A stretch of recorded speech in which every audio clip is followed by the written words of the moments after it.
welcome or welcome back to my channel. My name's Francesca and I read and review so many books to make sure you read the best ones first. You might notice I have a slightly different backdrop in this video, so I've finally managed to put my bookshelves together and my books on it in our new permanent house. So for the last few weeks, I've been living at my parents' between houses and we finally have a recording space again. If you clicked on this video, you know what it's going to be. We are going to talk about my November reads. So get yourself a brew and let's go. I'm going to chat about my reads from my least favourite to most favourite so that you guys can get like a full spectrum of reads, and that way if you want to skip to like halfway through the video to get to the better reads, you are more than welcome. So in November I read a total of 10 books, 4 of those were physical and the other 6 were on Kindle. Most of them on Kindle were actually on Kindle Unlimited as well, so I will pop the links below in the description if you're interested. So the first book I read was The Switch by Lily Samson. I actually got this as an advance copy on NetGalley, so it's not actually out yet, it does come out next year. I don't tend to request too many books on NetGalley because I always want to make sure that I actually read them if I get approved for them, so they have to sound really, really good for me to request them in the first place, and trust me, this one did. If you've never heard of NetGalley, by the way, it is a platform where you can request advance copies of ebooks. So if something's coming out in the next sort of 6 months or so and you want to try and get your hands on an advance copy, you can request it. You do have to be approved, but then once you get it, you can just pop it on your Kindle like a normal book. They don't do physical copies on there, it is just e-copies, but I mean, it's great nevertheless. So it follows a couple, Elena and Adam, and they move to like an affluent suburb.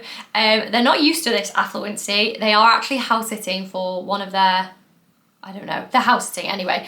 And Elena makes friends with another couple. So she's called Sophia and he's called Finn. So she makes friends with this woman called Sophia. They start going on loads of coffee dates and they're getting on really well. But Sophia has so many ulterior motives. So as you can see, this book has a great premise. So the first 40% of this book I actually really, really liked, and I read it probably all in one go. It was really good. It was really building suspense. But then the second half of the book, like where they took it, was just absolutely not for me. And then the ending just made it even worse. I just thought maybe this can still be redeemed. I did like it. It was probably down to maybe like a 3.5 at this point, but I thought maybe by some miracle they could turn it round, but they just didn't. The ending was like definitely something that you need to be aware of. It's definitely a potential trigger warning, and I just don't enjoy books that end like that. So I gave The Switch a 2-star. So next we're moving up to our 3-star book. So this is a Freida McFadden book and it's called The Surrogate Mother. So this follows our main character Amy. She really, really wants to have a baby, but she's not able to. So when her assistant Monica agrees to be a surrogate for her, she is just like absolutely over the moon, thinks all the prayers have been answered, but her husband has so many reservations about it. So they basically like go through this like should we, shouldn't we for a little while, and of course, hence the title of the book, they go with it. So our main character Abby's assistant Monica is now carrying her baby that has her husband's other half, and Monica just starts to get weird. This book was literally so silly. Like I was just kind of reading it like I don't even know what's going on anymore, but it was so entertaining. This is the thing with Freida McFadden books, you've got to have an expectation for them, but they're always like 48-hour reads, you can't get enough, but at the same time you're just there like, I don't even know what just happened. So I gave this one a 3. It wasn't my favourite Freida McFadden book by any means, but it was entertaining. I would just say if you're gonna read it, take it with a pinch of salt. So then another 3-star, I read The Last Thing to Burn by Will Dean. So this has been so highly recommended to me, like on BookTok and BookTube. I don't know many people who haven't said yes, read it like it's a 5-star, but it just didn't hit the mark for me. I know that sounds really bad after all those good reviews, but I think it's because I went into this with a very different expectation than what it was. So I went into it with an expectation of it being similar to like Behind Closed Doors, like really like, I don't know, almost more of a popcorn thriller, but this was definitely more of a literary suspense. So it follows Jane, who's moved from Vietnam to the UK in the promise like of a better life. And when she gets here, she's captured and forced to be a wife to this guy, Len, who owns a farmhouse, like all completely against her will. So it's more her story of just like how she's got there and then what happens next, but there's no real plot twist elements. It's all kind of one point of view story being told, if that makes sense. So if you go into it knowing that, I think you would rate it higher than I have. But for me, it just wasn't what I expected, and yeah, it's a 3 from me. The only thing I will say though is it's so short. So I think maybe 240 pages, something like that. So if you want to give it a go, there's like not that many pages you have to get through to know whether you're gonna like it or not. So we're moving up to a 3.5. This is The Locked Door by Freida McFadden. I'm kind of trying to get through her backlist a bit this month and last month. I really want to read all of her books so I can be in a good position to say like which ones I would recommend and which ones I wouldn't. So yeah, so I read The Locked Door. So this follows Nora and it's told from her dual point of view. So her when she was 11 years old, when her father is unaliving people in the basement, and then her from a 30-year-old. So she's now a surgeon. This is like present day, and she's desperately trying to escape her past. It's at this point when the unaliving start happening again and the police just think that it's her being a copycat of her father. So this book was really strange because it had a really good premise, but the whole plot was just kind of given away within the first 20%, which was fabulous. But then from like 20 to 90, nothing really happened that didn't already know was going to happen or have been told was going to happen. The last 10% was great. There was definitely something at the end there which I did not predict. But yeah, that middle bit, it was one of those where I wasn't really sure whether to keep going. But I did enjoy it, and it was another one where I read it so quickly. Like, you can't really go wrong with her books. You know what to expect. But yeah, the first 20% was brilliant. The last 10% was brilliant, and in between, I don't even know. So I gave it a 3.25. I liked it more than The Surrogate Mother, so I had to rate it higher, but at the same time, it wasn't really that much better. This is actually probably one of Freida's more popular books as well, so I'm not really sure if I'm missing something with this one. Then we're moving up to our 4 stars, so you guessed it. So I read The Housemaid Secret in November as well, which is the follow-up to the first Housemaid. It's set a couple of years later, but it also could easily be read as a standalone. I think the best thing about this book is that you already know the character of Millie and you already kind of know what her MO is. So that's like the clincher. Like, I understand now why so many people enjoy like fantasy series and romance series, like all the same characters.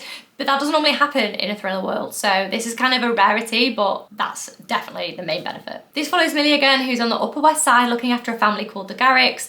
They're just as kind of weird and it's just as suspenseful as the first book, but I just think the first book had the clincher for me, so I gave The Housemaid 5 stars, but I'm giving this one 4 stars. Then another 4 stars, so we had Those People Next Door, which I read for Michaela's monthly book club of November. So this follows a married couple and they have an 18-year-old son and they move to a new neighbourhood in London to kind of, again, escape their past. There's always this pattern with thriller books, but they get there and they literally just have the neighbours from hell. So it started by our protagonist family putting up a Black Lives Matter banner in the garden, and then next door just come and like completely take it down. So that's how it starts, and then it just completely escalates from there. It's also classified as like a legal thriller, but the legal part isn't until like a lot further down the line, so you can have to take that with a pinch of salt. I did like this book, but less for its plot twists and more for its like thought-provokingness.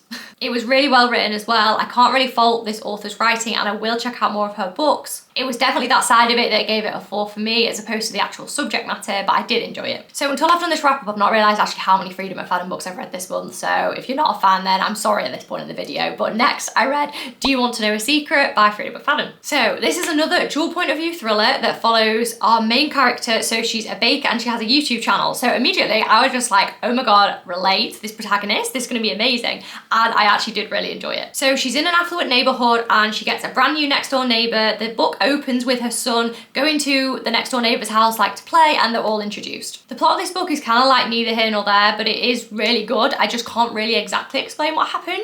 It's just full of like infidelity, really sassy middle-aged women, and of course unaliving. I gave it a 4.5. It probably is one of my favourite Freida McFadden books. I just really enjoyed the like not even knowing where this book was going to go next aspect. Then one of my most exciting books of November was Butcher and Blackbird by Brynne Weaver. So this is a book about 2 serial killers that fall in love. So the basis of it is that they have an annual competition to unalive somebody that's set out by his brother. It's all very like twisted when you actually think about it, but it's great nevertheless. So they're like competing to see who can unalive the bad guy first, which is like all well and good, apart from this only happens once a year, so they suddenly decide that they want more. And it kind of just goes from there. This is like a good palate cleanser. I mean, technically it's classed as a dark romance, but it's like a thriller romance, I don't know.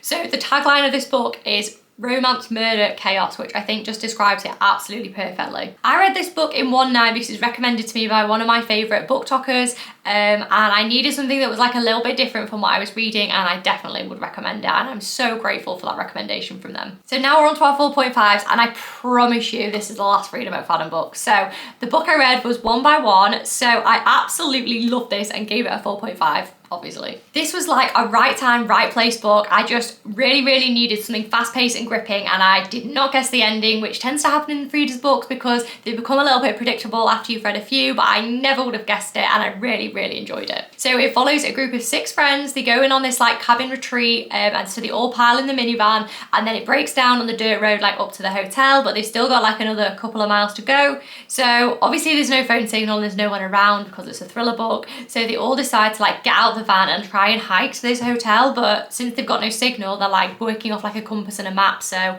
it's an absolute recipe for disaster, basically. And then, like the title suggests, they start going missing one by one. So the twist in this literally gave me whiplash because it's like they revealed the big twist, but then they just kept revealing more and more twists until you didn't even realise what was going on anymore. And then the final like ending of the book was just so put together, and I was just so happy. Like, it was just an absolute fly-through thriller. This is definitely in my top 3 Freida McFadden books, 100%. And then finally, The Stranger in a House by John Marrs was the last book that I read this month, and I also gave this a 4.5. So this is an advance copy of John Marrs' book that's due for release in February. He's very kindly sent me an advance copy to review, and I am so glad he did. He also signed it for me. It was literally just so unnecessary and so cute. Thank you, John Marrs. So this follows our main character Connie. So her mum receives at-home help from a stranger through a charity. His name's Paul, and he comes in and starts doing like gardening and odd jobs just to help her, and Connie's just convinced that there's just something wrong. There is way more to this character Paul than originally meets the eye, and it does get really tense. John Marrs is literally the king of putting midway through plot twists, like complete plot twists. Like, my jaw dropped several times during this book because it's taking you one way and you think you genuinely know what's going on, and you just don't. Every time, like, you just don't. John's writing is just absolutely amazing. Like, I can't fault it. It's just so well written, and then the plot twists just make it like you just want to keep reading and reading and reading. You just eat it all. Before you know it, you've read the whole thing. So this one, I think, is on the longer side for John's books. It is just short of 400 pages. I think his books are normally like in the lower 300 end, but I didn't even notice because it was that good. I would highly recommend getting this in February when this comes out. So that is my November reading wrap up. They are all the books that I read and all the ratings that I gave. If you've read any of these books, do let me know in the comments because I'd love to chat about them more. And I'd also love to know your favourite books of November because I need more. I always need more. I will never pass up on a recommendation. So next we're going to be going on to Christmassy books in December, both thriller and romance Christmassy books. I'm going to try and get as many read as possible because, let's face it, December's the only time you can do that. Don't forget to like and subscribe if you enjoyed this video, and I'll see you next time.